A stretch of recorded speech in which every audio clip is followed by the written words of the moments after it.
नमस्कार. माझा महाराष्ट्र माझं विजन या कार्यक्रमात मी ज्ञानदा कदम आपल्या सर्वांचं मनापासून स्वागत करते. माझा महाराष्ट्र माझं vision presented by Badhekar group, Kapila pure steel, MSRDC, powered by IIL Shinwa, partnered by Rajshree lottery, Pavak foods, skin city private limited, Gopuram, digital partner ABP live. आपल्या पुढच्या सत्राचे पाहुणे आहेत राज्याचे माजी मंत्री आणि आमदार आदित्य ठाकरे. आदित्यजी, गेली 5 वर्ष तुमच्यासाठी एखाद्या रोलर कोस्टर राईडपेक्षा कमी नव्हती. खूप चढउतार आले, अनुभवले, त्यातनं तुम्ही पुढे गेलात. 2019च्या सुरुवातीला कुणी कधीच कल्पना केलेली नव्हती, कुणाच्याही डोक्यात नव्हती अशी गणितं मांडून शिवसेनेनं सत्ता स्थापन केली आणि उद्धव ठाकरे मुख्यमंत्री झाले, आदित्य ठाकरे कॅबिनेट मंत्री बनले. पण हे सरकार जितक्या अनपेक्षितपणे अस्तित्वात आलं तितक्याच अनपेक्षितपणे ते गेलं सुद्धा. पण ठाकरेंसाठी ती गोष्ट सरकार जाण्यापुरती मर्यादित नाही राहिली, तर त्यांचा पक्षही गेला आणि त्यांच्याकडनं चिन्हसुद्धा गेलं. आता पुढे काय हा भला मोठा प्रश्न समोर असताना आदित्य ठाकरेंनी ते बॅटन हातात घेतली. आपल्या वडिलांच्या सोबत ते मैदानामध्ये उतरले. ते आता गावागावात जात आहेत, लोकांशी कनेक्ट साधत आहेत, संवाद साधत आहेत, पक्ष बळकट करण्यासाठी प्रयत्न करत आहेत, सत्ताधाऱ्यांवरती रोजच्या रोज प्रश्नांचा भडीमार करत आहेत. एक शांत, सुसंस्कृत, अभ्यासू आणि संयमी नेतृत्व, तरुण नेतृत्व अशी आदित्य ठाकरेंची ओळख आहे. त्यामुळे अर्थातच राज्यासाठी, तरुणांसाठी त्यांचं विजन काय याची चर्चा थोड्याच वेळात आपण या व्यासपीठावर करणार आहोत. त्यांना मंचावर आमंत्रित करण्यापूर्वी एक AV आपण पाहूया. आदित्य ठाकरे सक्रिय राजकारणाची पहिलीच इनिंग आणि तीही प्रचंड अडथळ्यांनी भरलेली. सत्ता गेली, पक्ष गेला, माणसं गेली आणि चिन्हही गेला, तरीही लढण्याची ठाकरी जिद्द मात्र कायम आहे. लढायचं तर आहे पण जिंकायचंच आहे. आज पक्ष, संघटना प्रचंड अडचणीतून जात असतानाही बाळासाहेब ठाकरेंचा हा नातू नव्या दमानं माणसं जोडतोय, लढतोय. पण ही लढाई खरंच सोपी आहे का? इंडिया आघाडीची सुरुवात दमदार होती, मात्र आता मोक्याच्या क्षणी एक एक बुरुज ढासळत चाललाय. या इंडिया आघाडीचं काय होणार? शिवसेनेपासून लांब गेलेल्या माणसांची कसर कशी भरून निघणार? भाजपच्या प्रचंड ताकदी समोर कसा निभाव लागणार? आणि येणाऱ्या लोकसभा निवडणुकीला कसे सामोरे जाणार? या साऱ्या प्रश्नांची उत्तरं जाणून घेऊया शिवसेना उद्धव बाळासाहेब ठाकरे गटाचे आमदार आदित्य ठाकरे यांच्याकडून. आदित्यजी, 2020 साली जेव्हा तुम्ही अगदी नवीन आमदार आणि मंत्री बनलेला होता तेव्हा खूप तगडं विजन याच व्यासपीठावरनं आपण मांडलेलं होतं. आज पुन्हा एकदा आम्ही इच्छुक आहोत तुमचं विजन जाणून घेण्यासाठी, तुमच्याशी संवाद साधण्यासाठी. आपल्याला विनंती की आपण व्यासपीठावर यावं आणि सोबतच ABP माझाचे chief editor Rajeev Khandekar sir.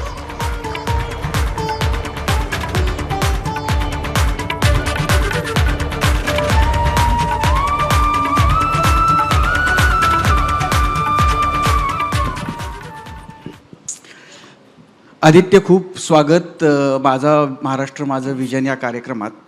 आणि बाकी आपल्या त्याच राजकीय प्रश्नांना सुरुवात करण्याच्या आधी मंत्री म्हणून तू खूप गोष्टी करू पाहिल्या होत्यास, तर तुझं महाराष्ट्राच्यासाठीचं पुढच्या मी म्हणेन की 10 वर्षासाठीचं, 20 वर्षांसाठीचं विजन तू काय बघतोस याच्याबद्दल थोडक्यात, आणि मग नंतर आपण बाकी प्रश्न करूया. नक्की. मला तर एकतर पहिला आपला इंटरव्ह्यू 2014ला झाला होता. 10 वर्ष झाली, तेव्हा मी 23 वर्षाचा होतो. मला वाटतं आपण पण नाही, आपण तेव्हा 55 वर्षाचे होतात, आता 40 वर्षाचं झालं, मी 33 वर्षाचं झालं. पण मला आठवतं तेव्हा पण मजा आलेली. आपण त्यावेळी वाटतं कट्टा केलेला पहिला. आणि 2020ला मंत्री झाल्या मी ह्याच विजन कार्यक्रमात आलेलो आणि तेव्हा मी एक भाषण केलेलं. तेव्हा मी विजन हेच मांडलेलं की जेव्हा माझ्याकडे जी खाती आली होती, साधारणपणे पर्यावरण, नंतर पर्यटन होतं आणि प्रोटोकॉल, राजशिष्टाचार होतं. आणि त्यावेळी आपल्याला आठवत असेल जी काही मी गोष्ट आपल्यासमोर मांडली होती, जी काही विजन मांडली होती, जर त्यावेळीचं जे काही मी ह्याच मंचावर बोललो होतो आणि आत्ता जे काही आपण त्यावेळी अचीव केलं होतं, मला वाटतं त्याच्यात साम्य असेल. कारण जी काही कामं होती ती लोकांसमोर होती आणि ती करून दाखवली होती. एक फार महत्त्वाचं आहे आत्ताचं विजन मांडत असताना, कारण राजकारण हे सुरू राहतंच, चालत राहतं.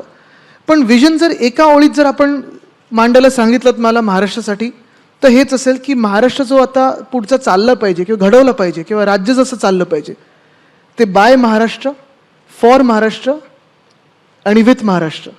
जसं आपण by the people, of the people, for the people बोलतो.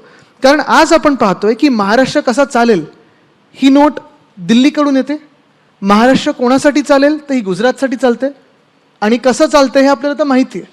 उलटं रिव्हर्स गिअरमध्ये गेलेलो आहे आपण.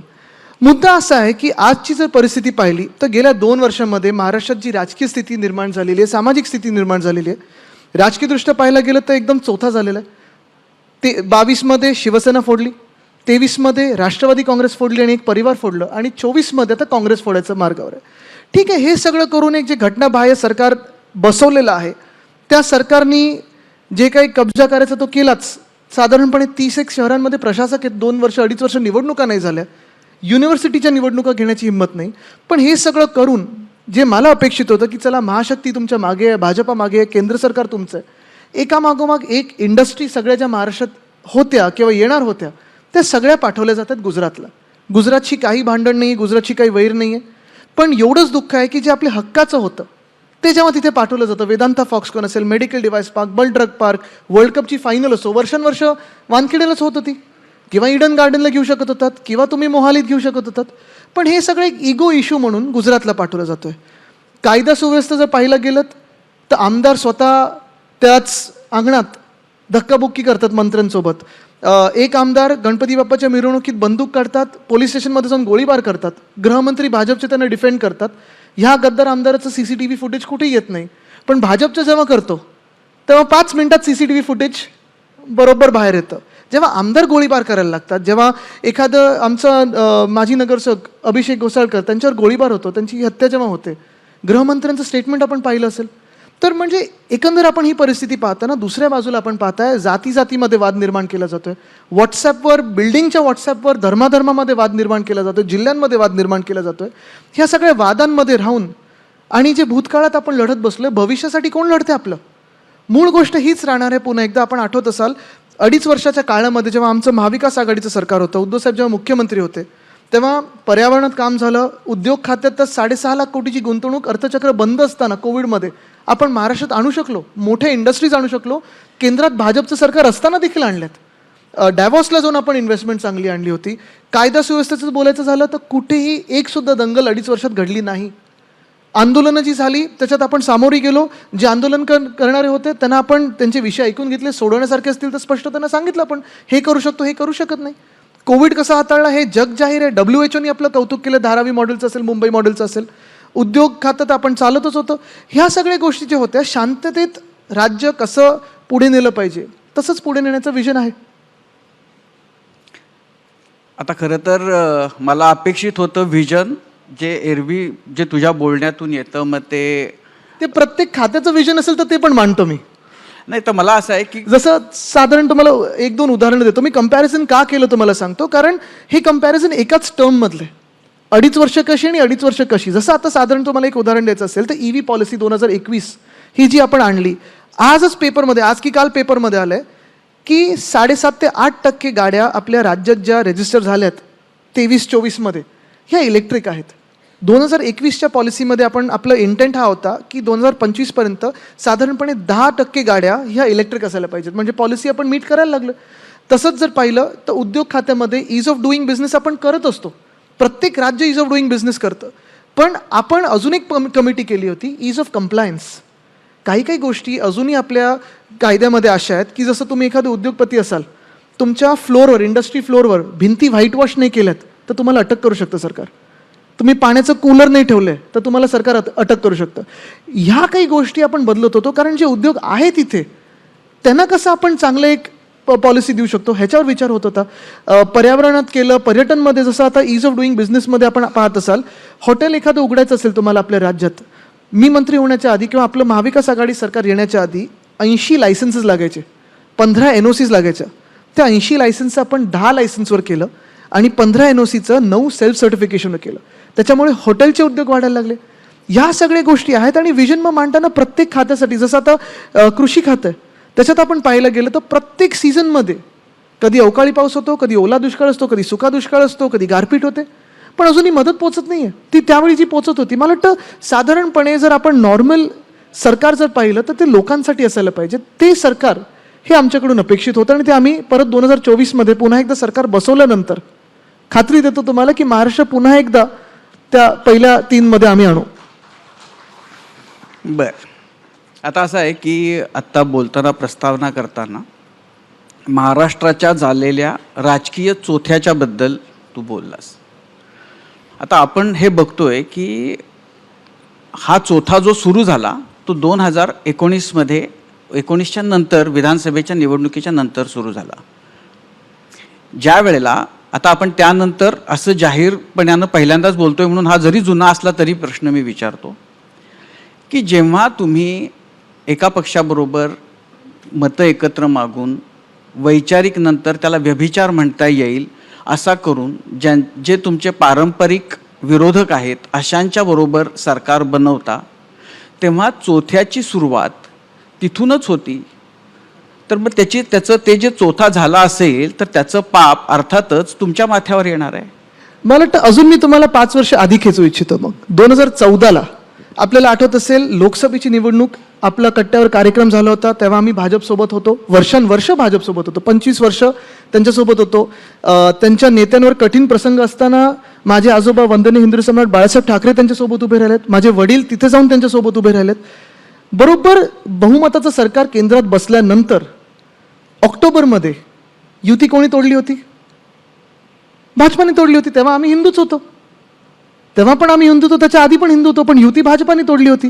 बरं, मग आमच्या विरोधात प्रचार करून युती तोडल्यानंतर जेव्हा गरज पडली तेव्हा अर्थात तेव्हा खूप असे नेते होते भाजपामध्ये जे ओरिजिनल भाजपचे होते, जे आमच्या जवळचे होते. मग अरुण जेटली जी असतील, सुषमा स्वराज जी असतील, ह्या सगळे होते. त्यांनी एका फोनवर फोन केल्यानंतर 5 वर्ष ज्यांनी आमच्या विरोधात प्रचार केला होता त्यांच्यासोबत बसून आम्ही सरकार चालवलंच होतं. तसं बघितलं तर देवेंद्रजींनी आमच्या विरोधात प्रचार केला होता त्यावेळी, म्हणजे त्यांची सगळी टीम, व्यक्ती म्हणून नाही, पण तेव्हा ते राज्याचे त्यांचे अध्यक्ष होते मला वाटतं. तर भाजपनी सरकार बनवलं 2014ला, त्याच्या आधी आमची युती त्यांनी तोडली होती. परत 19ला जेव्हा आम्ही आधी जाहीर केलं होतं की आम्ही भाजपसोबत लढणार नाही, त्यांनी मातोश्री बंगल्यात येऊन माझ्या आजोबांच्या खोलीत येऊन शब्द दिला होता की आपण लोकसभा तर लढूच एकत्र, पण विधानसभा लढत असताना हाफ अँड हाफ लढवायची आणि 2.5 वर्ष तुमचा सीएम आमचा DCM, मग आमचा सीएम तुमचा DCM, हे शब्द दिला होता. जी व्यक्ती किंवा जो पक्ष माझ्या आजोबांच्या, जे आम्हाला दैवत आहे, त्यांच्या खोलीत येऊन शब्द तोडू शकतो, मग आम्ही आमचा मार्ग स्वीकारायला मोकळे आहोत. बरं, दुसरं कसं होतं बघा, आम्ही कोणाच्या विरुद्ध प्रचार केला होता एवढे वर्ष? जे भ्रष्टाचारी लोक आहेत, जे गुन्हेगार आहेत, त्यांच्या विरुद्ध आम्ही एकत्र लढलो होतो. आता झालं असं की त्यांनी सगळे जे भ्रष्टाचारी होते, मग काँग्रेसमधले असतील, आमच्या पक्षातले असतील, सगळ्या पक्षातले असतील, स्वतःच्या पक्षात घेतल्यानंतर आम्हाला भ्रष्टाचाराच्या विरुद्ध लढायलाच लागतं ना. आम्ही आमची बदलू नाही शकत. भाजपनी बदलली, त्यांनी गुन्हेगार घेतले, भ्रष्टाचारी घेतले, मंत्री बनवले. पण याला अर्थ नाही, कारण आणि- ह्या नाही, नाही, भ्रष्टाचारांच्या बरोबर तुम्ही जेव्हा सत्तेत होतात तेव्हा तुम्ही मांड्याला लावून बसलाच होतात ना. बरोबर आहे ना. मग आता मला सांगा, त्यांना भ्रष्टाचारी नाही म्हणून नाही, नाक आता मोडलं. मला सांगा, आपल्याच कार्यक्रमात येऊन कोणीतरी मोठ्याने सांगितलं होतं की धर्म, आम्ही हा धर्म नाही तो धर्म नाही, युती होणं शक्य नाही. आता राष्ट्रवादी बरोबर कोण बसलेलं आहे? मिरचीच्या दोस्ताबरोबर कोण बसलेलं आहे? नवाब मलिकांबरोबर कोण बसलेलं आहे? फंड कोण देत नव्हतं त्यांच्यासोबत कोण बसलेलं आहे? मूळ गोष्ट ही आहे, मी चौथा ह्या दृष्टिकोनातून बोललो, युती करायला कोणी कोणाबरोबरही करू शकतं. आता नाही, कसं करू शकतं? तुम्हाला- माझं नाही, कुणी नाही, एक कशी मिनिट, काय करू राजू, एक शकतं? मिनिट तुम्हाला सांगतो. आता जसं नितीश कुमारजी ह्याच टर्ममध्ये त्यांनी 3दा वेगळे मुख्यमंत्री पदाची शपथ घेतली, एकदा भाजप बरोबर, एकदा तेजस्वीजींबरोबर आणि एकदा परत भाजप बरोबर. मूळ गोष्ट ही आहे, प्रिन्सिपल जेव्हा आपण फॉलो करतो तेव्हा मी तुमचा पक्ष फोडणं, पक्षातली लोक घेणं, तुमचा परिवार फोडणं, दुःख निर्माण करणं आणि मग हे सगळं केल्यानंतर असं सरकार बनवणं जिथे तुम्हाला हिंमत नाही की निवडणुकीला सामोरे जाणं.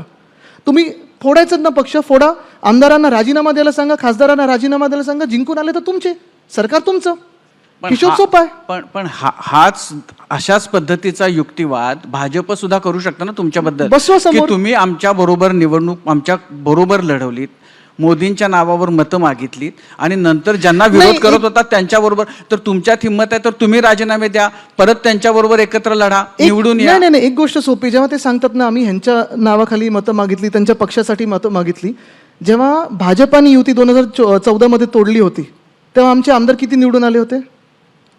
63. भाजपसोबत गेलो 19मध्ये किती आमदार आले? 10 कमी झाले. मग कोण कोणाच्या नावावर जिंकले ही वेगळी गोष्ट आहे, पण मूळ गोष्ट ही आहे की शब्द तोडला कोणी? पहिला 14ला युती भाजपाने तोडली होती, 2019ला शब्द मोडला कोणी? भाजपाने मोडला. आणि म्हणून आम्हाला पर्याय द्यायला लागला. बरं, पर्याय दिल्यानंतर सरकार स्थिर चाललं होतं, पाडायची गरज नव्हती. 5 वर्षांनंतर निवडणुकीला तुम्ही आमच्यावर बोलू शकला असतात. पण मूळ गोष्ट ही आहे की हे सगळं करत असताना काँग्रेस NCP सोबत जाऊनही उद्धव साहेब अयोध्येला जाऊन राम मंदिराची मागणी करून आले. राम मंदिराची जेव्हा जजमेंट आलं तेव्हा पुन्हा एकदा आम्ही गेलो होतो, 3दा आम्ही गेलो होतो. परत आपण पाहिलं असेल, औरंगाबादचं नाव छत्रपती संभाजीनगर हे उद्धव साहेबांचा निर्णय होता, उस्मानाबादचं नाव धाराशिव करणं उद्धव साहेबांचा निर्णय होता. पण आमच्यात आणि त्यांच्यात एवढाच फरक आहे की आम्ही सगळ्यांना सोबत घेऊन केला. भाजपाला जसं दंगली करायच्या होत्या, घडवायच्या होत्या, तसं न करू देता आम्ही तो निर्णय घेतला. आता म्हणजे बऱ्याच गोष्टी अशा आहेत की ज्या झाल्यात त्या होऊन गेल्यात. पण आता मागं वळून बघताना हा जो निर्णय होता की 2.5 वर्षासाठी म्हणा किंवा मुख्यमंत्रीपद शिवसेनेला हवं, तर तो शिवसेनेचा मुख्यमंत्री तर झाला. आता मागं वळून बघताना तुला असं वाटतं का किंवा तुम्हाला ठाकरे कुटुंबाला असं वाटतं का की उद्धवजींनी मुख्यमंत्रीपद घेतलं पण तू मंत्री व्हायला नको होतंस, तू पक्षातील ऑर्गनायझेशनमध्ये राहून ऑर्गनायझेशनकडं जास्त बघायला हवं होतंस, तो निर्णय चुकला? म्हणजे खरं तर दोन्ही निर्णय, पण त्यातलं एकाचं उत्तर तू दिलंस. पण पक्षामध्ये तू राहायला हवं होतंस, मंत्रीपद घ्यायला नको होतंस, कारण त्याची मोठी किंमत तुम्हाला द्यावी लागली, म्हणजे मुख्यमंत्रीपद घेण्याची आणि तू मंत्री होण्याची. नाही, एक जर आपण पाहिलं तर फुटलं कोण आहे आमच्यातून?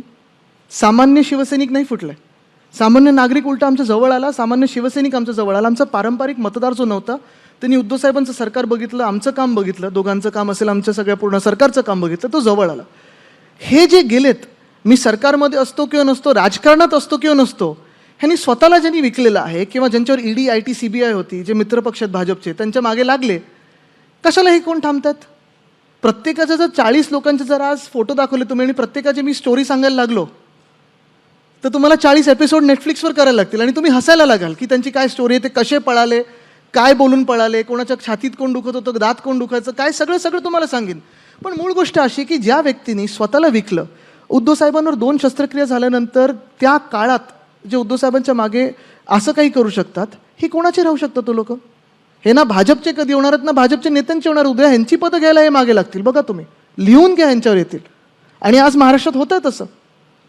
पण एक मुद्दा असा आहे की आता त्यांच्या भ्रष्टाचाराबद्दल बोलणं आणि ते म्हणून EDला घाबरून पळाले, CBIला घाबरून पळाले, पण जेव्हा ती अशीच लोक पळतील ज्यांनी काहीतरी भानगडी केल्यात, तर जेव्हा ह्या भानगडी ते करत होते तेव्हा तर ते तुमच्याबरोबर होते, तर जेव्हा ते भानगडी करत होते तेव्हा त्यांच्याबद्दल तुमचा काही आक्षेप नव्हता. आता ते पळाल्यावर तुम्ही ते भ्रष्टाचार करत होते. मला एकच उदाहरण देतो मी, आणि ते करायला हिंमत लागते. एक आमच्या मंत्रिमंडळात अशी व्यक्ती होती ज्याच्यावर घाणेरडे आरोप झाले, त्यांना आम्ही गेट आउट सांगितलं होतं आणि मंत्रिमंडळातून बाहेर काढलं होतं. सरकार बसले त्यांनी बनवलं. मूळ गोष्ट हीच आहे, परत मी सांगेन की जर कोणी चुकत असेल तर तेवढी हिंमत राज्यकर्त्यात पाहिजे की तुम्ही मंत्रिमंडळातून किंवा आमदारकीतून बाजूला करायला पाहिजे. तुम्ही पुढच्या वेळी तिकीट नका देऊ, जर कोणी कारवाई करत असेल तर अडवू नका. आज काय झालेलं आहे, कोणावर आरोप होतो 3 दिवसात ती व्यक्ती तिथे जाते, दुसऱ्या व्यक्तीवर आरोप होतो 5व्या दिवशी ती व्यक्ती तिथे जाते.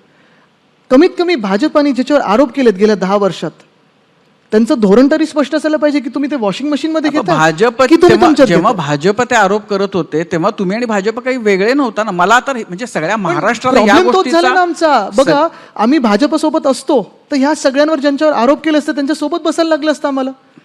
आता सगळे भाजपमध्ये, बघा, काँग्रेस मुक्त भारत बोलत काँग्रेस युक्त भाजप झाली आहे. नाही, सगळ्या महाराष्ट्राला ना ह्या गोष्टीचा अचंबा आहे की आता कुणी कुणाबद्दल काय बोलावं. कारण ज्यांच्याही बद्दल तुम्ही जे काही बोललात ते एक तर काल तुमच्याबरोबर होते किंवा उद्या तुमच्याबरोबर असणार आहेत.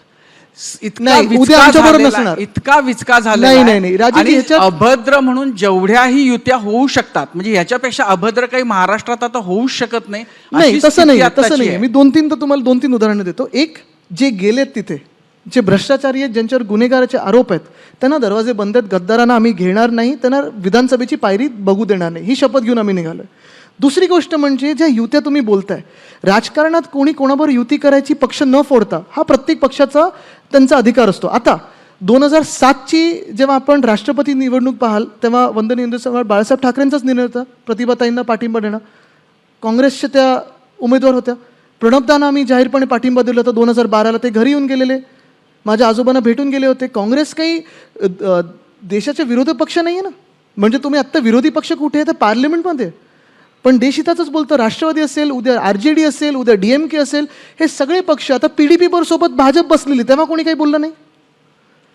म्हणून मी सांगतोय की चौथा जो होतो तो एवढ्यासाठीच होतो जेव्हा तुम्ही आरोप करता आणि आरोप सिद्ध न करता कोणाच्या मागे ईडी. आता जसं आता आमचे वायकर साहेब आहेत, त्यांना हैराण केले गेले 2 महिन्यामध्ये की तुम्ही या आमच्या पक्षात नाही तर 8 टाकू, या आमच्या पक्षात आता 8 टाकू. आता नवीन खेळी काय केली बघा, तुम्हाला स्वच्छ करतो, रिकन्सिडर करतो, तुम्ही आमच्यात या नाही तर 8 टाकू. हे जे राजकारण आहे ना, 1 मिनिटासाठी तुम्ही ED, IT, CBI तुम्ही केसेस किती टाकलेत, कोणावर किती छळलंय. आता आमचा जो सूरज चव्हाण आत आहे, जो मूळ मालक आहे त्या कंपनीचा, ज्याच्यावर आरोप खरे झालेत, तो मिंदी गटात जाऊन नेता बनलाय. आणि सूरज चव्हाण त्या कंपनीचा जो कर्मचारी आहे त्याला 8 टाकलाय. हा कुठचं न्याय होतो?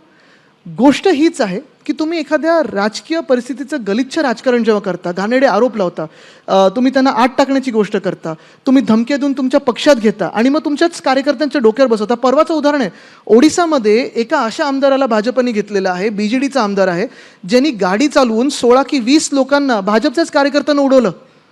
आता त्याच BJDच्या आमदाराला 8 टाकलं आणि आता परत ज्यांनी भाजपच्याच कार्यकर्त्यांना उडवलं त्याला भाजपचा आमदार बनवतात. ज्योतिरादित्य सिंधियांच्या मतदारसंघात ज्यांनी त्यांना हरवलं त्यांना आता बाजूला केलं, ज्योतिरादित्यजींना तिकीट दिलं. आज भाजपचा कार्यकर्ता जाणार कुठे? आज मला तुम्ही सांगा, इकडची भाजप जी आहे, टॉप 3 or 4 नेते कोण आहेत भाजपचे, चेहरे कोण आहेत जे इथे आता रिपोर्टिंग करतात, रोज प्रेस कॉन्फरन्स घेतात, कोण आहेत भाजपचे चेहरे जे गेल्या 2-3 वर्षात धमक्या देऊन भाजपमध्ये आलेले आहेत? मूळ जी भाजप आहे, ज्यांच्यासोबत आम्ही लहानपणापासून मी बघितलेलं आहे, काम केलं, विनोद तावडेजी असतील, प्रकाश मेहताजी असतील, विद्याताई ठाकूरजी असतील, राजपुरोहितजी असतील, अनेक नेते आहेत, मनोज कोटकजी असतील, हे बेचारे कुठे आहेत? भाजप कुठे आज? आज जर आपण बघतोय ती सगळी ड्रीम 11 त्यांनी घेतलेली आहे. भाजप कुठे? पण आदित्य, म्हणून आज जर आयडेंटिफाय करायचं असेल भाजपा कोण, आम्ही जर कोणासोबत बोलवत असू तर कोण आहे ते भाजपावाले? नाही, आज सकाळी आशिष शेलार जेव्हा आले होते याच कार्यक्रमामध्ये, तेव्हा का हसू का आलं? नाही, काय होतं, तुम्ही किती मला त्यांच्यावर प्रश्न विचारलात ना, मी तुम्हाला उत्तर देणारच नाही त्याच्यावर. का सांगतो तुम्हाला, मनापासून मला त्यांच्याबद्दल फार वाईट वाटतं. त्यांना मी हेच खूप वेळा सजेस्ट केलं की थेरपीची गरज आहे, कारण पक्षात भाव दिला जात नाही, मंत्रीपद दिलं जात नाही, जॅकेट तयार आहे. मला उत्तरच द्यायचं नाही, मला वाईट वाटतं त्यांच्याबद्दल. सहानुभूती आहे, एम्पथी खूप आहे माझ्या मनात, सिंपथी आहे. म्हणून तुम्ही मला, त्यांनी काही आरोप केले असतील माझ्यावर, मी त्यांना उत्तर देत नाही. नाही, त्यांनी आरोप नाही केले. त्यांनी असं सांगितलं की आम्ही आता, म्हणजे या गोष्टीचा तुम्हा लोकांना खूप वाईट वाटतं किंवा खूप राग आला की युती करावी पण पक्ष फोडू नये. पक्ष फोडला याचा अर्थात दुःख आहे ना तुम्हाला. तर त्याच्याबद्दल त्यांनी असं सांगितलं की अमित शहांनी हे जाहीरपणानं सांगितलं होतं की जे पक्षाशी विश्वासघात करतील, जे मैत्रीचा विश्वासघात करतील, त्याला आम्ही दंडित करू. आणि त्यांनी तुम्हाला दंडित केलेलं आहे, तुम्हालाही केलं. जसं तुम्ही शब्द फिरवलात, त्यांच्याबरोबर मतं मागून नंतर काँग्रेस आणि राष्ट्रवादीबरोबर गेलात. किंवा शरद पवारांच्याबद्दल त्यांनी सांगितलं की ज्यांनी आमच्याबरोबर चर्चा सुरू ठेवल्या आणि प्रत्यक्षामध्ये काँग्रेस आणि शिवसेनेला घेऊन सरकार बनवलं, त्या दोन्ही पक्षांना आणि त्या दोन्ही नेत्यांना खरं तर आम्ही दंडित केलं.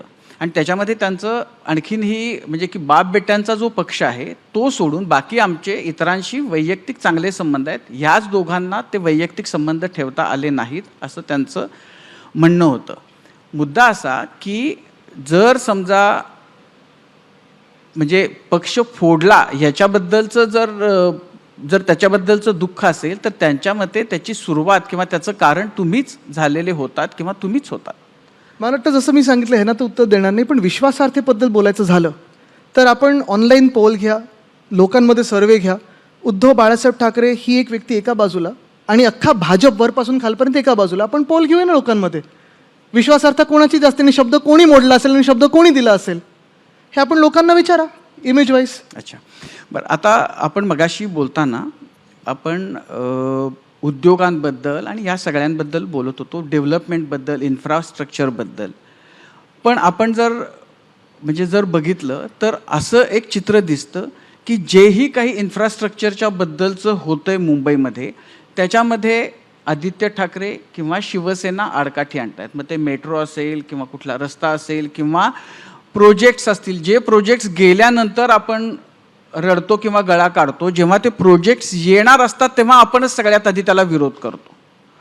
तर मग हा दुटप्पीपणा नाही का, की प्रोजेक्ट येतोय म्हटलं की आपण त्याला विरोध करायचा.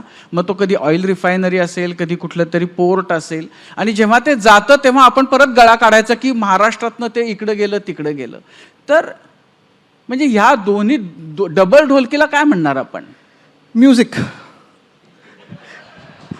कारण तुम्हाला सांगतो, आता हे तुम्ही खरोखर चांगला प्रश्न विचारले, कारण विजन म्हटल्यानंतर मला वाटतं आता राजकारणाच्या पलीकडे जाऊन बरोबर आहे आपण ह्या गोष्टींवर बोलायलाच पाहिजे.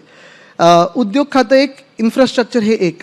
आता जेव्हा आपण उद्योग खात्याबद्दल बोलू तेव्हा अक्षरशः भाजपाला जे करायचं आहे तर राख रांगोळी, राख महाराष्ट्राला आणि रांगोळी गुजरातला. सांगतो का, आपल्याकडे जे प्रोजेक्ट्स आपल्याला नको आहेत किंवा आपल्याला जड जाणारे प्रोजेक्ट्स आहेत, जसं जैतापूर, आपण त्यावेळी पण विरोध केला काँग्रेसचं सरकार असताना आणि भाजपचं पण सरकार असताना. तो प्रोजेक्ट आपण बघा आता 10 वर्ष कशा स्थितीमध्ये. तुम्हाला मला नाही, पूर्ण माझा त्याच्याबद्दलचा दुटप्पीपणा हा की जैतापूरच्या नंतर तुम्ही एक्झॅक्टली मी तुम्हाला तिथेही सांगतो, तुम्ही नंतर विरोध नाही, करत नाही, नाही, राहिला. तुम्हाला सांगतो, पुढे सांगतो. आता जैतापूर असेल, हा न्यूक्लिअर प्लांट आहे, बरोबर आहे. तसाच दुसरं कोण कुठचा येत होता, नाणारचा प्लांट येत होता. आता नाणार असेल किंवा जैतापूर असेल, रत्नागिरीच्या स्थानिक लोकांना जर तो नको असेल आणि त्यांना माहिती असेल की ते राख होणार आहे, अक्षरशः जे प्रदूषण करणारे उद्योग आहेत, जे फ्युचरचे इंडस्ट्रीज नाही, जैतापूरमुळे काय प्रदूषण तुम्हाला होणार? सांगतो ना, न्यूक्लिअरसाठी तुम्हाला न्यूक्लिअर वेस्ट किती जनरेट होतोय माहिती आहे का, रेडिओ ॲक्टिव्हिटी त्याची किती होऊ शकते का. बरं, जिथे जैतापूर आहे तिथे फॉल्ट लाईन आहे, हे आपल्याला माहिती आहे का. तर मुद्दा असा आहे माझा की जैतापूर असेल किंवा नाणार असेल, बेसिकली रिफायनरी आता जगात कुठेही नवीन रिफायनरी जेवढ्या मोठ्या स्केलवर ही येत होती तेवढी खरोखर येणार आहे का. दुसरं म्हणजे ज्याच्यातून प्रदूषण होणार आहे हे सगळं आपल्याकडे, पण सेमी कंडक्टरचा प्लांट कुठे नेतो जिथे प्रदूषण होणार नाही, जो आम्ही महाराष्ट्रात आणत होतो गुजरातला. बल्क ड्रग पार्क जे आपण साधारणपणे रोहात आणणार होतो, मेडिकल डिव्हाइस पार्क ऑरिक सिटीत आणणार होतो, एअरबस टाटाचा प्लांट आपण मिहानला आणणार होतो. हे सगळे जे क्लीन इंडस्ट्रीज आहेत, जे चांगले इंडस्ट्रीज आहेत, ज्याच्यातून जॉब्स निर्माण होतील, हे सगळे चाललेत कुठे, गुजरातला. चाललेत नाही, पाठवले जातात. एअर इंडिया, ACC सिमेंट, कितीतरी अशा गोष्टी आहेत. आता डायमंड बोर्स, BKCमध्ये डायमंड बोर्स नाही का, वर्षानुवर्ष आपल्याकडे पंचरत्न नावाची इमारत आहे दक्षिण मुंबई, तिथून BKCला आलं. BKCहून सुरतला जायला काय ना फोर्स केलं गेलं होतं. म्हणजे तुम्ही विचार करा, गुजरात ही ड्राय स्टेट बोलली जाते, गिफ्ट सिटीमध्ये कोणी जात नाही म्हणून त्यांना तिथे दारू सुरू करायला लागली, तरी कोणी तिथे जात नाही आहे. आता ढोलेरा जे नावाचं गाव आहे जिथे वेदांता फॉक्सकॉनवाले ज्यांना पाठवलं होतं, आपण तळेगावमध्ये आणत होतो. तुम्ही तळेगावची स्थिती बघा, तळेगाव जेवढं प्रगत झालं सगळ्याच सरकारांनी काम केलेलं आहे. ढोलेरामध्ये गेली 25 ते 30 वर्ष भाजपचं सरकार आहे गुजरातमध्ये. ढोलेरात वेदांता फॉक्सकॉन गेल्यानंतर त्यांनी ठरवलं की कमीत कमी 8 वर्ष लागतील ढोलेरात सुरू करायला. फॉक्सकॉननी पुल आउट केलं, सांगितलं आम्ही तुमच्या देशात सेमी कंडक्टर बनवू शकत नाही. नुकसान कोणाचं झालं आहे, देशाचं झालं आहे. दुसऱ्या बाजूला जर आपण पाहिलं तर आपल्या राज्यामध्ये ह्या सगळे इंडस्ट्रीज जे येत होत्या, मध्ये व्हाईट पेपर पण आलेला, मला वाटतं टाइम्स आणि 1-2 पेपरनी छापलं, जे महाविकास आघाडीच्या काळात सगळे जे इन्व्हेस्टमेंट आली 6.5 लाख कोटीची, त्याच्यातून साधारणपणे 90% इन्व्हेस्टमेंट ही कन्वर्ट झाली फॅक्टरीजमध्ये आणि त्याचं काम सुरू झालं. 2च इंडस्ट्रीज अशा होत्या ज्यांना आम्हाला MEAनी सांगितलं की ह्या इंडस्ट्रीज थोडं आपलं त्या देशाबरोबर, मूळ जो देश आहे, थोडं वाद चालू आहे, नंतर बघा. पण सांगायची गोष्ट ही की वरती भाजपचं सरकार असताना पण आमचं इंजिन चांगलं चाललं होतं, इंडस्ट्रीज येत होत्या, जॉब्स मिळत होते. त्यावेळी कृषी खात्याला पण जेव्हा जेव्हा काही पीक पाण्याला नुकसान झालं असेल, बरोबर आपण मदत पोचवलेली आहे. अजूनही तुम्ही शेतकऱ्यांना विचारा, ते सांगतात उद्धव साहेबांच्या काळातली मदत आम्हाला पोचायची, कर्जमुक्ती पोचली, ह्या सरकारने 1 रुपया नाही दिला. बरं, ह्याच बाजूला तुम्ही इन्फ्रास्ट्रक्चरचं बोलत असाल तर आज मी ह्याच मंचावर सांगतो तुम्हाला काही मुंबईतले ठराविक महत्त्वाचे प्रोजेक्ट्स, मग मुंबईतले असतील, पुण्यातले असतील. आत्ता ह्यांची घाई गडबड चालली आहे कोस्टल रोडचं इनॉग्रेशन करायची, उद्घाटन करायची. पहिलं 19 तारीख ठरली, मग 26 ठरली, मग 29 ठरली, मग 3 तारीख ठरली. आता पुढची तारीख मला माहीत नाही, आमची जशी कोर्टाची केस सुरू तसं हे तारीख पे तारीख चालू आहे. पण हे सगळं सुरू असताना कोस्टल रोड 2013 पासून 23 पर्यंत पूर्णपणे एका व्यक्तीचं ड्रीम होतं, एका व्यक्तीचं एक्झिक्युशन होतं, उद्धव बाळासाहेब ठाकरे. आपल्याला आम्ही माझ्या ट्विटरवर जाऊन पहा, केंद्र सरकारनी, भाजपच्या केंद्र सरकारनी 2014 ते 17 मुंबई महानगरपालिकेला परवानग्या दिल्याच नव्हत्या कोस्टल रोडसाठी. मी 2-3दा, तेव्हा जावडेकर साहेबच पर्यावरण मंत्री होते, त्यांना जाऊन भेटलो होतो, ट्विट केलं होतं, पत्र लिहिली होती, सगळं केलं होतं. दुसरी गोष्ट, ठीक आहे, ह्यांनी इनॉग्रेशन करावं, ह्यांनी मोठे बॅनर लावावे, ॲडव्हर्टाईज द्यावं, सगळं करावं, हे शिवसेनेचं काम आहे. ट्रान्स हार्बर लिंक, ठीक आहे, त्यांनी आता ब्रँडिंग केलं आहे, अटल सेतू वगैरे, पण 85% काम, म्हणजे जानेवारी 2020 पासून 22 पर्यंत 85% काम हे महाविकास आघाडी सरकारने केलं होतं. मी प्रत्येक महिन्यात आपले पण रिपोर्टर्स असायचे, जाऊन पाहणी करून यायचो. ज्या काही अडचणी असायचं ते समोर असायचं, आम्ही सोडवायचो. MTHLचं काम असेल मी पुढे जातो. एकनाथ शिंदे चांगलं काम करत होते ना मंत्री म्हणून. ते यायचे का याचा बघा अर्थ तुम्ही. ते यायचे का बघा. ठीक आहे, तर जाऊ द्या. आता मी असं करत नाही त्यांच्यासारखं, सोडून द्या. पण तिसरी गोष्ट, नरिमन पॉईंट कफ परेड कनेक्टर आमच्या काळात काम सुरू झालेलं. दहिसर मीरा रोड आमच्या काळात काम सुरू झालेलं आहे. एस्केलेशन त्यांनी मुख्यमंत्री झाल्यानंतर एस्केलेशन किती हजार कोटीचं केलंय बघा. GMLR आमच्या काळात काम सुरू झालंय. त्यांनी तो कॉन्ट्रॅक्ट रद्द केला आणि 3 ते 4 हजार कोटी वाढवून आता काम सुरू करतात परत कॉन्ट्रॅक्टरसाठी. मग परत आपलं पुण्याचं एअरपोर्ट आमच्या वेळीचं काम आहे. आता पुण्याच्या एअरपोर्टची परिस्थिती अशी आहे की पुण्याचे नवीन एअरपोर्ट तर रद्द झालेच आहेत. पण गंमत अशी आहे की जेव्हा इन्फ्रास्ट्रक्चरची बोलणं जेव्हा येतं तेव्हा इन्फ्रास्ट्रक्चरमध्ये MTHL 3 महिने तयार असूनही ह्या सरकारने उद्घाटन केलं नव्हतं. डिलाय रोड 1 महिना तयार असूनही ह्या सरकारने उद्घाटन केलं नव्हतं. दिघा रेल्वे स्टेशन 9 महिने तयार होतं. केंद्र सरकारचं काम 9 महिने तयार होतं. लाईट पंखे रोज चालायचे, साफसफाई व्हायची, पण उद्घाटन केलं नव्हतं. उरण लाईन 6 महिने तयार होतं, उद्घाटन केलं नव्हतं. पुण्यात आत्ता पण 3 महिने झाले. रुबी हॉल क्लिनिक ते रामवाडी मेट्रो स्टेशन 3 महिने तयार आहे. सगळं क्लिअर झालं आहे, पण उद्घाटन केलं नाही आहे. मग परत वरळी शिवडी कनेक्टर काम स्लो डाऊन केलं आहे. जर आमचं सरकार असतं तर कोस्टल रोडचं उद्घाटन ऑक्टोबरमध्ये झालं असतं, डिसेंबरमध्ये झालं असतं 2023च्या. नोव्हेंबर 2023मध्ये MTHL झालं असतं. ऑक्टोबरमध्ये वरळी शिवडी कनेक्टर झालं असतं. पुण्यात अजून एक तुम्हाला सांगतो, मेट्रोसारखंच टर्मिनल 2 नवीन टर्मिनल जुन्या एअरपोर्टमध्ये तयार आहे. 6 महिने झाले, उद्घाटन झालं नाही आहे. हे कशासाठी थांबतोय आपण? आज आपण पहा, वेस्टर्न एक्सप्रेस हायवेवर डोमेस्टिक एअरपोर्टच्या बाहेर पूल पूर्णपणे तयार आहे. 20 दिवस झाले, ट्रॅफिक अजूनही होतंय, पण VIPची वेळ नाही किंवा ॲडव्हर्टाईजचे स्लॉट मिळाले नसतील, तुम्ही तरी देऊन टाकत आहे ना, नाहीतर उद्घाटनच होणार नाही आहे. काय झालं आहे मुद्दा असा की ब्रँडिंग केल्याशिवाय उद्घाटन करायचं नाही, हा प्रॉब्लेम झाला. आणि तुम्हाला अजून एक सांगतो, मेट्रोसाठी पण भाजपा खोटं बोलत आहे. मेट्रोसाठी स्पष्ट भूमिका आम्ही घेतली होती. मेट्रो 3चं काम कुठेही थांबलं नव्हतं, 1 दिवससुद्धा थांबलं नव्हतं. आम्ही जे थांबवलं होतं ती कारशेड थांबवली होती. ती कारशेड नंतर पण होऊ शकते, पण आम्ही याच्यात 10,000 कोटी मुंबईचे वाचवत होतो, महाराष्ट्राचे वाचवत होतो. गंमत तुम्हाला सांगतो, इथून पुढे जो कांजूरमार्गला जी जागा आपण ओळखून घेतली होती, 102 एकरची जागा होती, तिथे मेट्रो 3, मेट्रो 6, मेट्रो 4 आणि मेट्रो 14 ह्या 4 मेट्रोचं आपण एक कॉमन डेपो बनवत होतो, एक कारशेड बनवत होतो. ह्या एकाच जागेतून कांजूरमार्गमधून साधारणपणे 4 ते 5 कोटी जनता ही महाराष्ट्रात कनेक्ट झाली असती. MMR मधली 2.5 कोटी जनता आपली कनेक्ट झाली असती.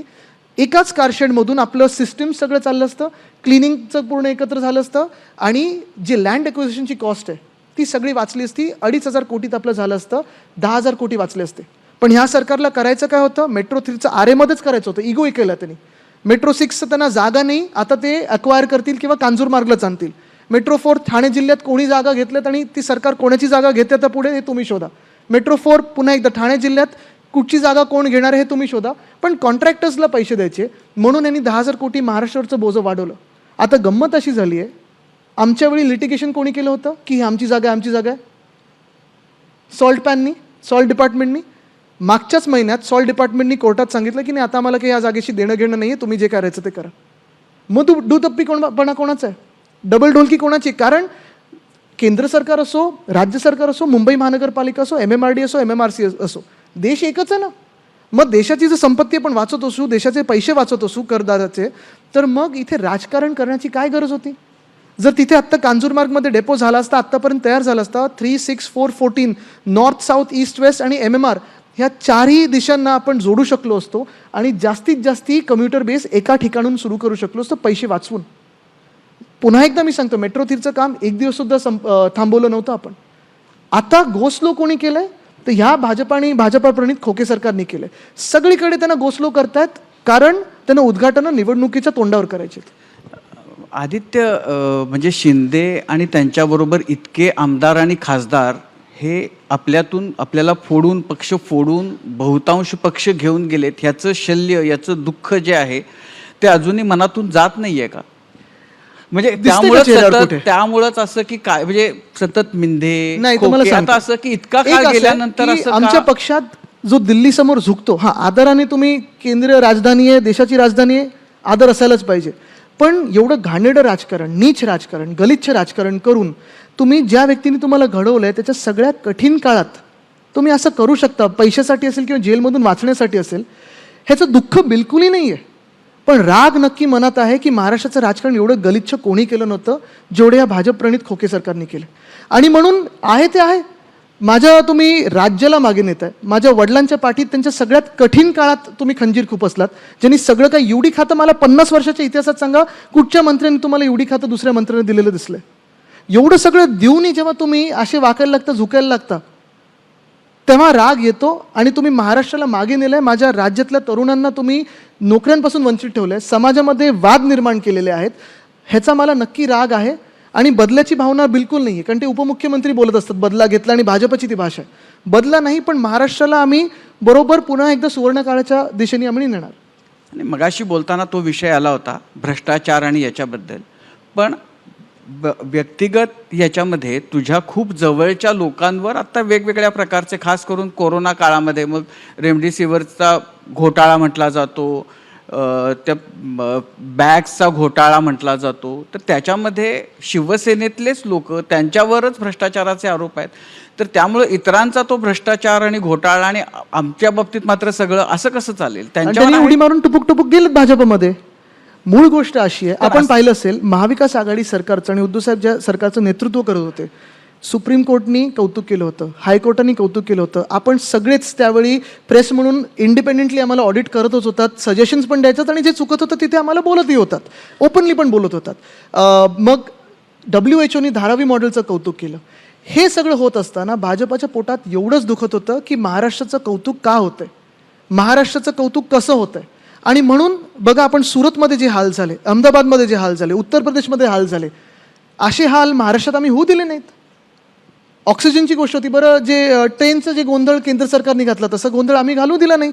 जे परप्रांतीय होते, जे मजदूर होते आपल्याकडे, त्यांच्यासाठी पण आपण कॅम्प्स बनवून दिले होते.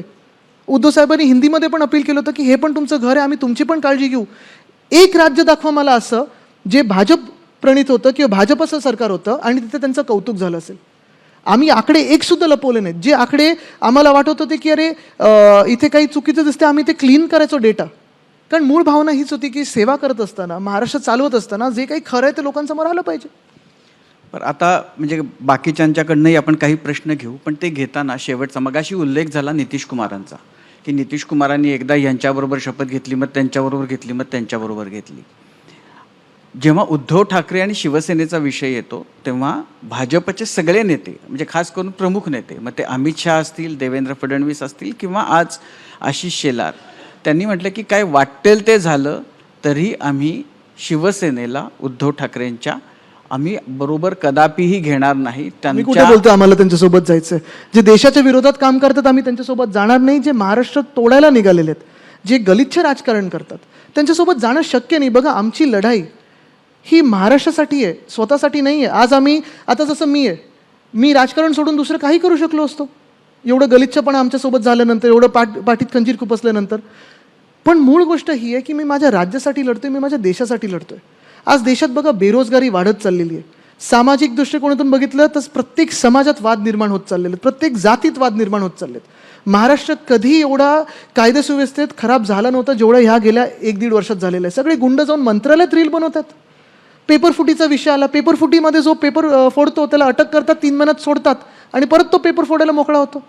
ह्या सगळ्या ज्या गोष्टी आहेत त्याच्या विरोधात आम्ही लढत आहोत. आणि पुन्हा मी सांगतो, तिसऱ्यांदा पुन्हा बोलत नाही, पण पुन्हा मी सांगतो की जो महाराष्ट्र मागे येण्याचा प्रयत्न करेल त्याच्या विरोधात आम्ही उभं राहणार म्हणजे राहणार. कारण आम्ही महाराष्ट्रासाठी लढत आहोत, दिल्लीसमोर झुकणार नाही.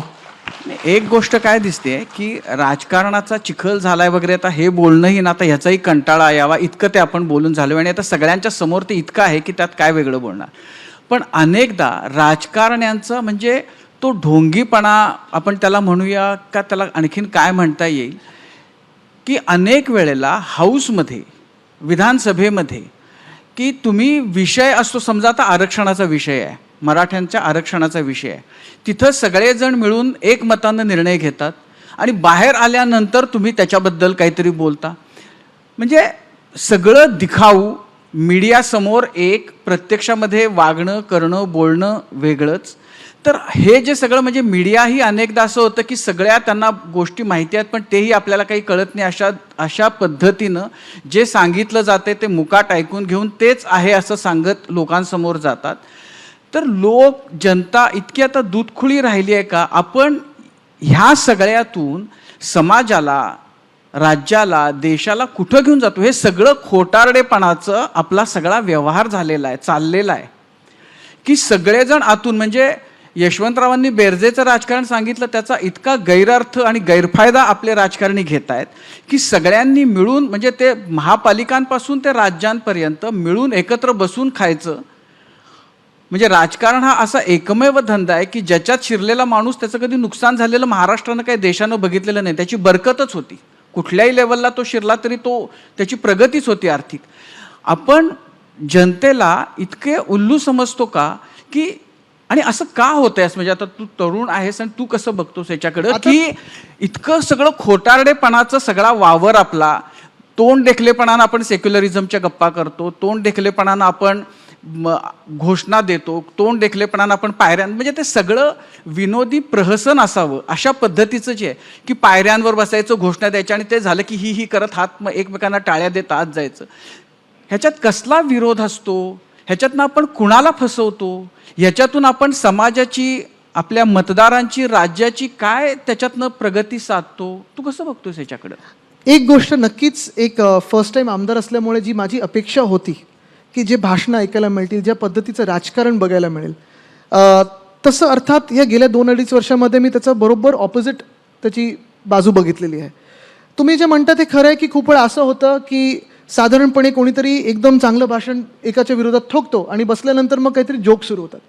ह्याच्यात दोन्ही बाजूनी तुम्ही बघणं गरजेचं आहे. एक आहे जी आमची बाजू आहे, जी आम्ही विरोधी पक्षात आता बसलेलो आहे, आणि जेव्हा आम्ही सत्ताधारी होतो तेव्हा पण हीच भूमिका होती की राजकारण करत असताना तुम्ही आणि आम्ही विचारधारेने वेगळे असू शकतो, पण गरज नाही की ती दुश्मनी झाली पाहिजे. गरज नाही की रात्री तुमच्या घरी मी ईडी पाठवीन की IT पाठवीन. ही भाजपची बाजू नक्की आहे. तुम्ही किती ते विष पेरता हे एक आहे. पण दुसरी बाजू म्हणजे जर तुम्ही माझी भूमिका गेल्या 2.5 वर्षात असेल किंवा त्याच्या आधीच्या पण काळात असेल बघितली असेल आमदार म्हणून, 2.5 वर्षात मी जेव्हा मंत्री होतो तेव्हा घाणेरडं राजकारण कधीही केलं नाही. जे काही माझे ट्विटर किंवा सोशल मीडिया असेल किंवा इंटरव्ह्यूज असतील, घाणेरडं राजकारणाबद्दल मी एक शब्द काढला नाही आणि मी काम करत राहिलो, कामाबद्दल बोललो. गेल्या 2.5 वर्षामध्ये जिथे जिथे मी सरकारला धारेवर धरलेलं आहे, मला तुम्ही एक गोष्टही सांगा जिथे मी बॅकट्रॅक केलेलं आहे किंवा कुठेही सेटल केलेलं आहे. रस्त्याचा 6,500 कोटीचा घोटाळा काढला, स्ट्रीट फर्निचरचा 253 कोटीचा घोटाळा काढला, आता मी लोकायुक्तमध्ये केस चालवते त्याची, ब्युटिफिकेशनचा घोटाळा काढलेला आहे, अनेक घोटाळे जे काढलेले आहेत. मी मला कॉन्ट्रॅक्टर्स वगैरे करून निरोप येत असतो इकडून तिकडून की आदित्य मला भेटायचं आहे, आम्हाला भेटायचं आहे, तुमच्याकडे आम्ही खूप अपेक्षेने पाहतो. मी चांगल्या अपेक्षा तशाच ठेवा, पण मी लोकांची अपेक्षा भंग करणार नाही, कारण मी सेटल होणारला नाही आहे आणि म्हणून मी ते आरोप मागे घेतले नाही आहेत. मी जिथे जिथे ज्या कॉन्ट्रॅक्टरला, आणि कॉन्ट्रॅक्टर विरुद्ध वाद पण नाही आहे माझा, खूप वेळा असं असतं एखाद्या कॉन्ट्रॅक्टरचं नाव घेतं कोणतरी आमदार किंवा आमच्यामधलं आणि मग पुढे बोलणी वगैरे होऊ शकतात, मला माहिती नाही. पण मी जर आपण पाहिलं असेल प्रत्येक पत्रकार परिषदेत एकासुद्धा कॉन्ट्रॅक्टरचं नाव न घेता BMCला जिथे धारेवर धरायचं असेल, जिथे सरकारला धारेवर धरायचं असेल धरलेलं आहे, सेटल झालेलं नाही आहे. आणि दुसरी गोष्ट म्हणजे हाऊसमध्ये पण जी माझी अपेक्षा असते, हाऊसमध्ये ठीक आहे राजकारण हे बाहेर चालू असतं, आरडाओरडा आम्ही मंचावरनं करत असतो, सभेतून करत असतो, पण हाऊसमध्ये जसं भाषण व्हायला पाहिजे किंवा जे प्रश्न मांडायला पाहिजेत. आपण पाहिलं असेल मागच्या पण अधिवेशनात मी आर्टिफिशियल इंटेलिजन्सवर प्रश्न विचारला होता, त्याच्यावर कायदा आपण करत आहोत की नाही, आधारमध्ये घोटाळा झाला आहे की काय झालं मला माहीत नाही, पण 80 कोटी नागरिकांचे, भारतीय नागरिकांचे आधार डेटा लीक झालं. किती प्रश्न दाखवलं. आणि सत्य परिस्थिती आज जसं आपल्याला राजकारणी खूप लोक असे वाटतात की विकाऊ झालेले आहेत किंवा दिखाऊ झाले आहेत, असं प्रेसबद्दल पण बोललंच जातं. म्हणजे गोदी मीडिया नावाची टॅग झालेलं आहे आणि ते नॅशनल मीडियाबद्दल आहे. मी म्हणत नाही इकडचं आहे, कारण इकडे मी जे प्रश्न मांडलेले आहेत खूप वेळा महानगरपालिकेला बॅकट्रॅक करायला लागले मी आरोप केल्यानंतर, कारण मी डॉक्युमेंट सहज करतो आणि सगळे असे डॉक्युमेंट्स दाखवतो की मी स्वतः पण बॅकट्रॅक नाही करू शकत. म्हणून प्रिन्सिपल राजकारण हे करणं जरुरी आहे. त्याच वेळी मनात विष नसणं किंवा बदल्याची भावना नसणं हे पण गरजेचं आहे. म्हणजे आता काय झालं राजकारण, तुम्ही माझ्या विरोधात बोललात तुमची सिक्युरिटी काढतो, तुम्ही माझ्या विरोधात बोललात तुमच्या घरी ITची नोटीस पाठवतो. आणि हे नुसतं राजकारणी लोकांबरोबर नाही आहे, जे पत्रकार सत्य बोलतात त्यांचा पण आवाज दाबला जातोय. निखिल बागडेजींवर अटॅक तर झालाच होता ना, आणि त्यांच्या शहराध्यक्षांनी केला, काय कारवाई झाली पुढे. म्हणून आज भूमिका ही आहे. तसा हल्ला तर निखिल बागडेंवर शिवसेनेच्या काळात पण झाले होते. अटका झाल्या नाही, पण अटका झाल्या होत्या त्यावेळी, यांच्या माणसांवर अटका झाल्यात. म्हणजे हल्ले करणं पत्रकारांवर, एक मिनिट, नाही तसं नाहीये. कायदा सुव्यवस्था जो कायद्याचा एक धाक असला पाहिजे, तो असायलाच पाहिजे. तो कोणाविरुद्धही असला तरी, कोणी सरकारमध्ये असलं तरी, फायनली जेव्हा आपण सरकार चालवतो तेव्हा सगळ्यांसाठी चालवतो, जातपात धर्म किंवा स्वतःचा पक्ष न बघता. महाराष्ट्र हा आपला आहे. माझ्यासाठी मतदान केलं असेल किंवा विरोधात केलं असेल, तुम्ही माझे नागरिक आहात, मी तुमचा सेवेकरी आहे, मला तुमची सेवा करायलाच पाहिजे, ह्या भूमिकेतून केलं पाहिजे. हे असं होत नाही आत्ता हे तर सोडा. आत्ता मी हाच प्रश्न पडलाय की हे मुख्यमंत्री आहेत ते महाराष्ट्राचे आहेत की गुजरातचे आहेत? बरं, मला एकच आहे की आज आपण पहा, दुर्भाग्य असं आहे आपल्या राज्याचं की जसं मी सांगितलं, उद्योग खातं, कृषी खातं, सर्व्हिस म्हणजे आपण आता नोकर भरती बोलतोय, कुठेही तुम्हाला काही उत्साह उमंग दिसत नाही आहे. परवाच्या बजेटमध्ये तरी तुम्हाला महाराष्ट्रासाठी काही दिसलं का? सगळं कॉन्ट्रॅक्टरसाठी होतं. मग आपण राज्य नेतो तरी कुठे? आणि एवढं सगळं 3 पक्ष फोडून, एक परिवार फोडून, महाशक्ती सोबत घेऊन, ईडी ITA CBI हातात घेऊन तुम्ही महाराष्ट्रासाठी काय मिळवलं? आज तरी हे घटनाबाह्य मुख्यमंत्री जे आहेत ते कधीतरी केंद्र सरकारला, घटनाबाह्य कसे काय? त्याला तर सुप्रीम कोर्टाने त्यांना सांगितलं, तरी तुम्ही त्यांना ठीक आहे मग घटनादुरुस्त उद्या ते म्हणता. निवडणुका सस्पेंड करतील, आपण मान्य कराल का? घटनाबाह्य सोपी गोष्ट आहे. जे आमदार आपल्या पूर्ण कायद्यात असं पहा, आहे जे की- आमदार राजीनामा देऊन समोर जातील ते मान्य आहे. असं आहे की सुप्रीम कोर्टामध्ये ते प्रकरण सुप्रीम सगळं- कोर्टात अजून प्रलंबित आहे matter. नाही, त्यातला जो शिवसेनेच्या बद्दलचं इलेक्शन कमिशननं दिलं, आणखीन मुख्यमंत्री इलेक्शन पदाच्या कमिशन एंटायरली बद्दलचं कॉम्प्रोमाइज कमिशन आहे. आता त्यांनी म्युन्सिपल कमिशनर कुठे बदललेत त्यांनी? घटनाबाह्य आहेत. बघा कसं असतं की जेव्हा फॅसिझम येतं, मग मुसोलिनी असतील किंवा हिटलर असतील, ते लोकशाही मार्गातून वरती आले आणि एक लोकशाहीचे जे हे होते ते कापत गेले. आज तुम्ही बघा, एक खूप चांगलं पुस्तक आहे, हाऊ डेमोक्रेसीज डाय. हे त्यांनी USA बद्दल लिहिलं आहे, पण प्रत्येक शब्द आपल्या देशाला आत्ता तरी सुटेबल आहे. त्याच्यातून तुम्ही ट्रान्सलेट करून पण हे आपल्या जनतेला दिलं पाहिजे पुस्तक. म्हणजे असं तुला म्हणायचं आहे की आपल्या देशाची वाटचाल ही त्याच दिशेनं चालली. झालेली आहे. हिटलर, मुसोलिनी, म्हणजे देशामध्ये मोदींना असं नाही, मी व्यक्तीबद्दल बोलत नाही, मी विचारधारा आणि व्यवस्थेबद्दल बोलत आहे. आज आपण पहा, चंदीगडमध्ये काय झालं, हिमाचलमध्ये काय झालं. स्पीकरनी चांगला निर्णय घेतला की 6 लोकांना डिस्क्वालिफाय केलं. तसंच आपण पहा महाराष्ट्रामध्ये, मी हे परत तुम्हाला सांगतो की हे 40 गद्दार जर त्यांनी राजीनामा दिला असता, निवडणुकीला सामोरे गेले असते आणि सरकार बनवलं असतं, तर ते घटनेला पकडून सरकार होतं. आज हे घटनाबाह्य सरकार आहे, हे गद्दारांचं सरकार आहे. 2-3 पक्ष अशाच उडी मारून जातात तिथे आणि सरकार बनवतात. आपल्या महानगरपालिकेच्या निवडणुका नाही झाल्यात, जिल्हा परिषदेच्या नाही झाल्यात, युनिव्हर्सिटीच्या नाही होतात. मग कुठची घटना आणि कुठचं काय आपण बोलतोय? आपण काही प्रश्न घेऊया. सॉरी, अजून एक उदाहरण द्यायचं सर. आता तुम्ही मला सांगा, किती वर्ष आपण रिपोर्टिंग करताय? मी खूप वर्ष झाली. माझ्या वयापेक्षा जास्ती. तुम्ही एक मला उदाहरण सांगा जिथे एका पक्षाच्या मेळाव्यात मुंबई महानगरपालिकेने टॅक्स पेअरचा खर्च करून 60 लाखाचे बाथरूम बांधून दिलेत. ह्या गद्दारांच्या सर्कसमध्ये झालं, ते पेपरमध्ये पण आलं. काय कारवाई झाली? आत्ता आम्ही आपले जे प्रिन्सिपल्स आहेत, जे आयडियल्स आहेत आणि त्याचबरोबर आत्ताच्या सरकारबद्दल आपली जी मतं आहेत ती ऐकली.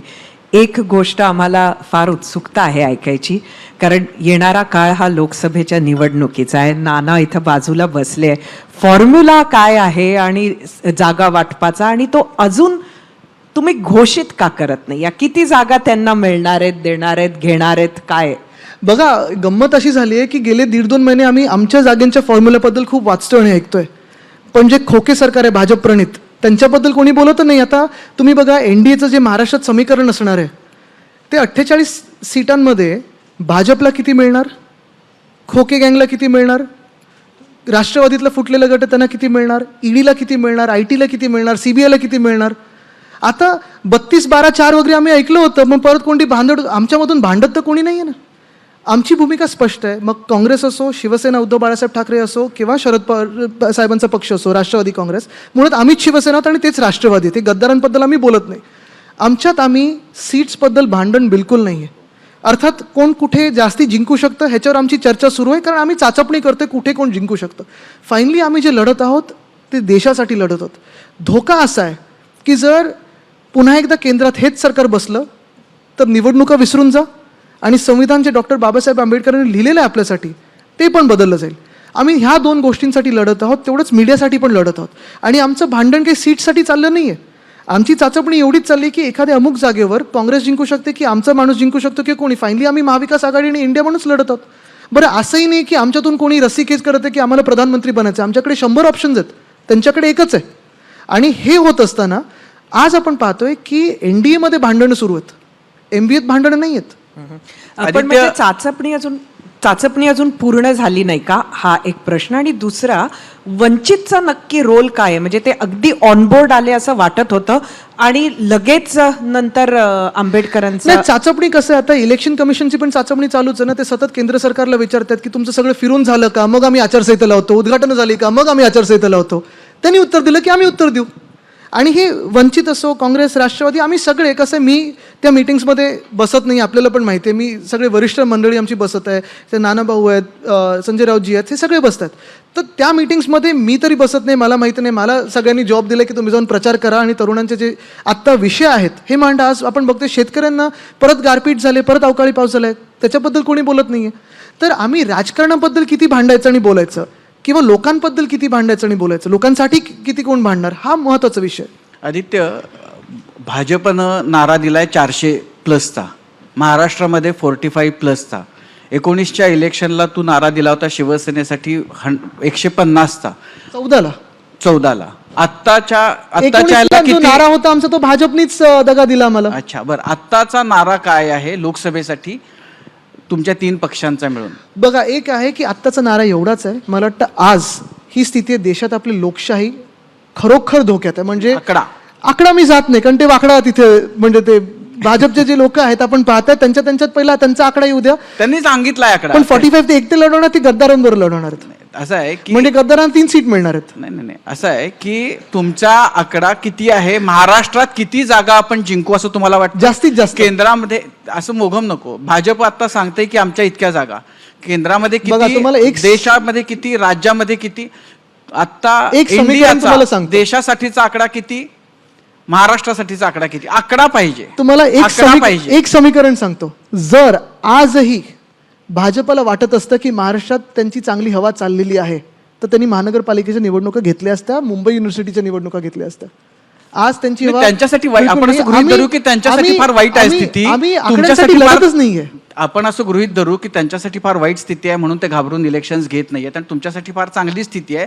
तर मग असं नको व्हायला की ते कधीच निवडणुका घेणार नाहीत. बरं. आता मी आकडा म्हणून सांगत नाही, तर अजून घाबरतील आणि निवडणुकाच घेणार नाहीत. आदित्यजी, तुम्ही खूप सकारात्मक आणि पॉझिटिव्ह पद्धतीनं या निवडणुकांकडे बघताय, तुमची स्ट्रॅटेजी मांडताय. पण जवळपास 30-35 वर्षांनी असं होईल की शिवसेना, म्हणजे उद्धव बाळासाहेब ठाकरेंची शिवसेना धनुष्य बाणावरती लढणार नाही या निवडणुका. दुसरा विषय, काँग्रेस राष्ट्रवादीसोबत काही निवडणुका लढवण्याची तुम्हाला सवय नाही.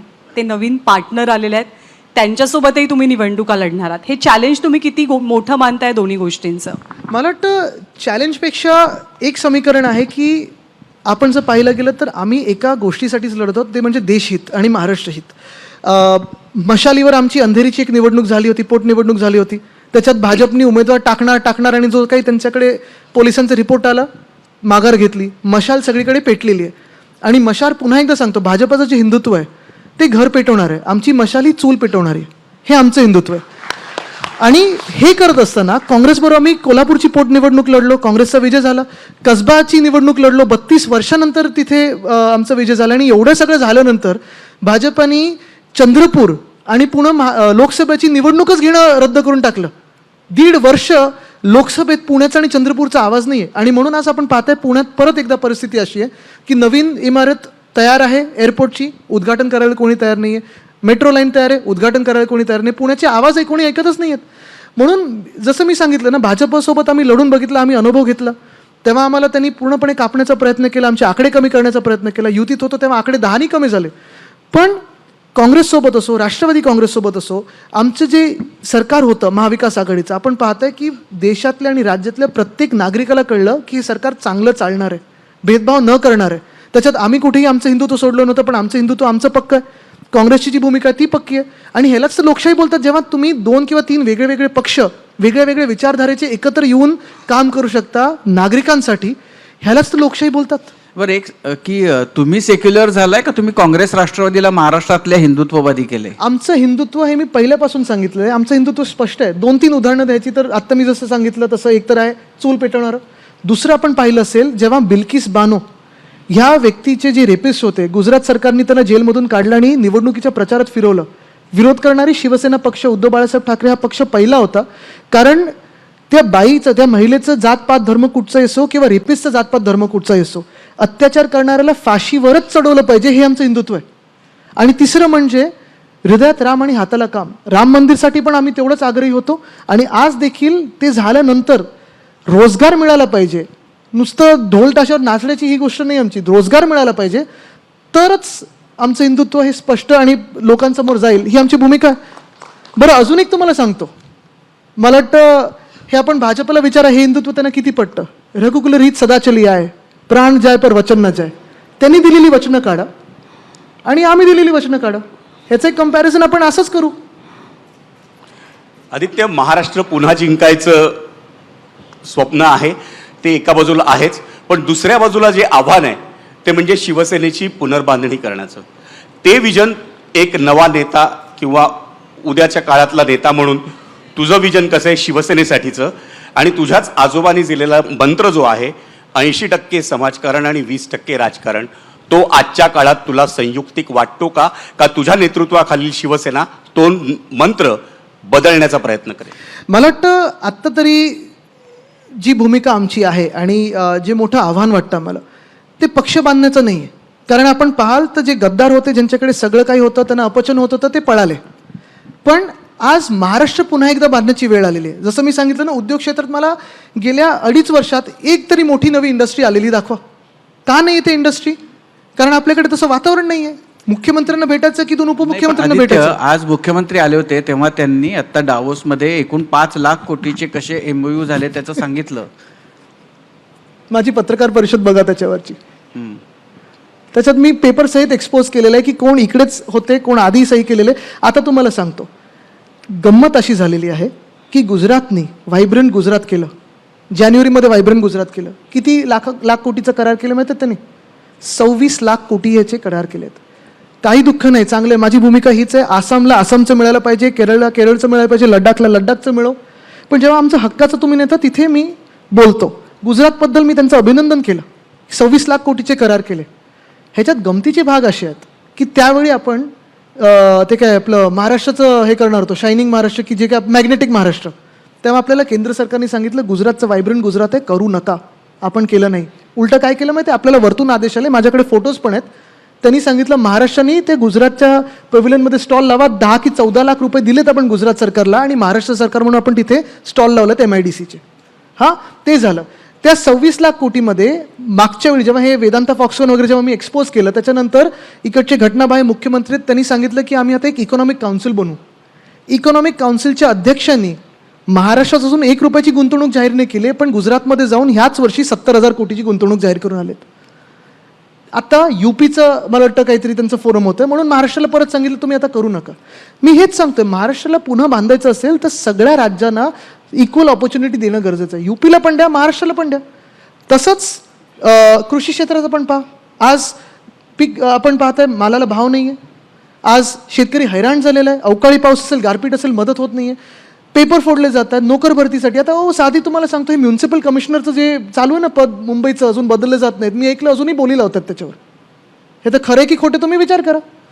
त्याचा प्रश्न जो होता, म्हणून मी सांगितलं पक्ष आणि की राजकारण, समाजकारण. मला टेन्शन पक्ष बांधण्याचं नाही आता. कारण ते तो डायलॉग आहे ना, मेरे पास गाडी आहे, बंगला आहे, लाल दिवा आहे, तुम्हारे पास क्या है? तर मी सांगतो मेरे पास जनता है, महाराष्ट्र मेरे साथ है.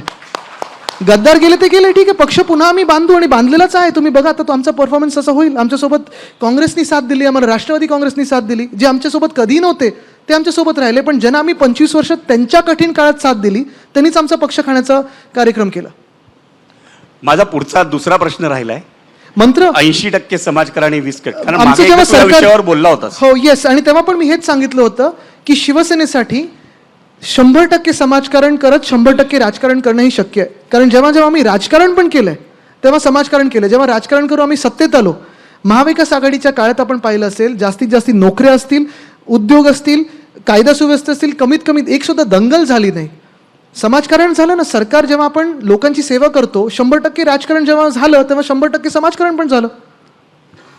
खरं तर आपण प्रश्न घेतलेत. आता तो मगाशी राहिला होता म्हणून तो विचारतो प्रश्न, की जेव्हा शिवसेना म्हणजे उद्धव बाळासाहेब ठाकरे या पक्षाचे लोक, शिवसेना जो आता पक्ष शिंदेंच्याकडे आहे, त्यांच्याबद्दल खोके सरकार, गद्दार सरकार, मिंदे सरकार असा आरोप करतात आणि खोके घेतले, तेव्हा असा त्याला उलटा आरोप केला जातो की आम्ही खोकी मातोश्रीला नेऊन दिली आणि मातोश्रीला खोकीने एक ट्रक दिले वगैरे अशा पद्धतीनं ते बोललं जातं.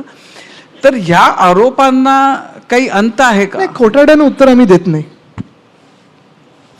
अच्छा, एक शेवटी जातानाच फक्त विचारते, मी तुमचं नाव विधानसभेच्या वेळेलाच दिसणार आहे का लोकसभेच्या इच्छुकांमध्ये आणि त्या लिस्टमध्ये पण आदित्य ठाकरेंचं नाव असणार आहे? नाना भाऊ इथे बसलेत, आता वरिष्ठ सगळे महाविकास आघाडीचे काय ठरवतात त्याच्यावर आहे. नाही, मी तुम्हाला खरं सांगतो, ही म्हणजे हेडलाईन बनवायची म्हणून नाही, पण हे साधारण प्रत्येक कार्यकर्त्याचं उत्तर असतं की जे पक्ष जबाबदारी देईल ते. वाट बिकट आहे आणि त्याची तुम्हालाही कल्पना आहे आणि अग्निपथ चलने को तयार है. त्यासाठी तुम्हाला शुभेच्छा आणि मनापासून आभार आज वेळ दिल्याबद्दल. एबीपी माझा, उघडा डोळे बघा नीट.